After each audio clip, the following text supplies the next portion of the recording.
Riot Grrrl was a feminist punk rock movement that emerged in the early 1990s, combining music with a strong political message, advocating for women's rights and addressing issues such as sexual violence and gender inequality, helping to redefine the music industry and helping women to express themselves.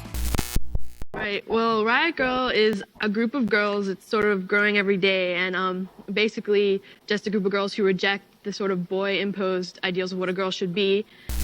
For starters, the punk rock movement began to kick off in the mid-1970s, and while it was based off the ideals of breaking through mainstream society, it didn't want to break the widely accepted misogynistic idea, women's rights. Of course, this led to some outrage among the women listeners of popular boy bands, from the constant harassment at concerts to the alienation they faced just because of their gender. Fed up with this blatant misogyny, zines, small pamphlets that people use to convey ideas and writings. Kathleen Hanna wrote in her zine, Bikini Kill, women had played an important and visible role in the punk counterculture of the late 70s and early 80s. Women remained active behind the scenes, but seldom made it on stage. 1980, when Calvin Johnson, a musician, created Label K cassettes called the International Pop Underground. Did. At one point, Calvin Johnson, I know, heard us talk a lot about how we were in this band, Bratmobile, so he asked us to play a show. He offered us, our first show was to be on Valentine's Day of 1991 in Olympia, Washington. August 1991, he organized an event at Olympia's Capitol Theater, welcoming nearly 20 all-girl or female-fronted bands called Love, Rock, Revolution, Girl Style Now. Now, hundreds of young women were eager to join in and be able to express themselves in a non-hierarchical way, as a revolutionary soul force and safe space. Leaders of the movement. The movement stemmed from the ideas of extraordinary women, but most prominent leaders in the beginning were Kathleen Hanna, who was the lead singer of Bikini Kill, and Leigh Targray, later in the late 90s to early 2000s, along with Toby Vale, Kathy Wilcox, and Billy Karen, previously mentioned that their name originated from the zine as a response to the sexism they experienced. Another was Bratmobile, comprising of Allison Wolfe, Molly Newman, and Aaron Smith, with their band being influenced by several electronic music styles, including elements of pop, surf, and grunge rock.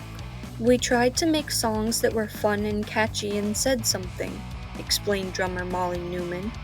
We may not have been able to play perfectly, but we did play, and we got better.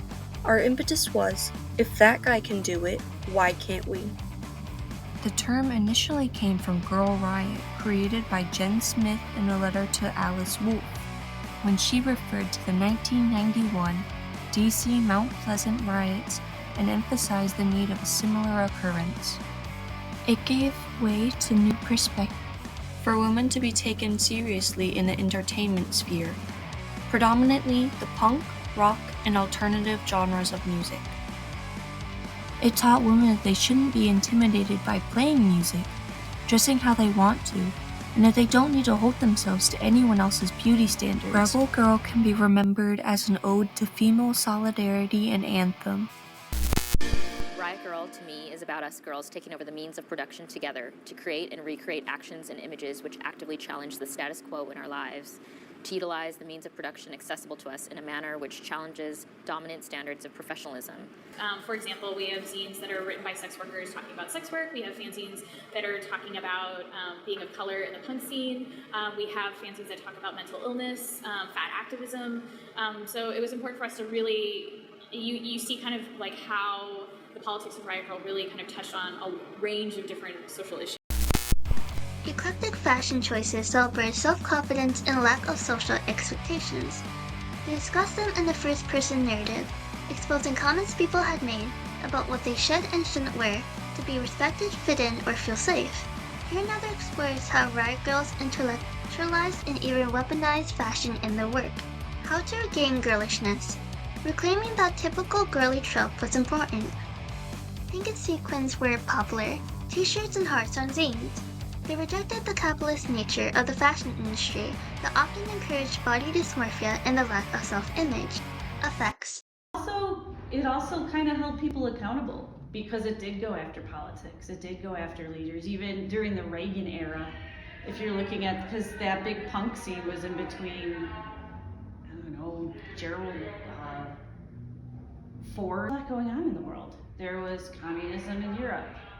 The punk scene in Berlin was crazy. If you've ever looked at the punk scene in Europe, so there was a geography to it too. It wasn't just New York, and it wasn't just out west, and it wasn't just angry kids. Unfortunately, the movement was met with some backlash. It was ridiculed by the media for being man-hating and violent. Even after the revolution, women would still be sexualized and ridiculed. Gender gaps still persisted along with intersectionality and the semi-lack of representation with minorities. Now, the goal, of course, is just to have visibility for stereotypical Black artists, Black people, just our humanity, right? That was the goal. But as we see in current iterations, there's really been an erasure of the punk rock and hardcore kids, which is what the focus was. It was also criticized for not addressing the needs of trans women, and other times half-heartedly welcomed gay people, besides lesbians and queer women. To address this, more bands emerged, like Team Dresch. This does not mean they were outrightly transphobic, or even that the movement itself was built upon transphobic views, but some post-Riot Grrrl bands, such as Butches and La Tigre, have performed at a trans-exclusive music festival called Mitch Fest. Few musicians are yet to be treated on equal footing with their male counterparts. Artists Lady Gaga, Nicki Minaj, and Taylor Swift have all come forward and shared their experiences as women in the music industry.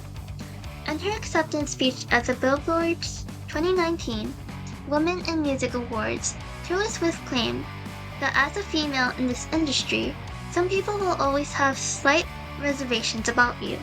It only lasted for a few years, but its influence still lived on.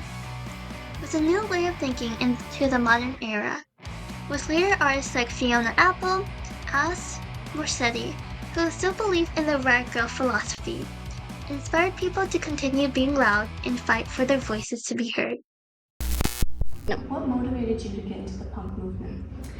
Well, not necessarily all of the club scene and all that stuff in New York City. That was cool seeing all that stuff on TV, but I just like the music, the fast pace, the kind of I don't give a care but I do attitude, because there were hidden messages, even though people think that punk music was just messy sounds and big hair with Elmer school glue, but it was just a really awesome form of expression coming out of the 70s, and it was like that shift from disco into the punk scene, and it was just a really cool time in music. It was a cool time in the transition of New York City, because the punk scene was huge down there, even in California.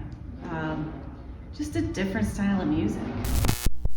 The movement ties into rights and responsibilities when it comes to their empowerment, especially in the modern era where people are allowed their First Amendment right. The Riot Grrrl movement teaches women and minorities that they shouldn't be afraid to not only express themselves with lecture, visuals, and music, but that it's okay to be loud and stand up for what's right.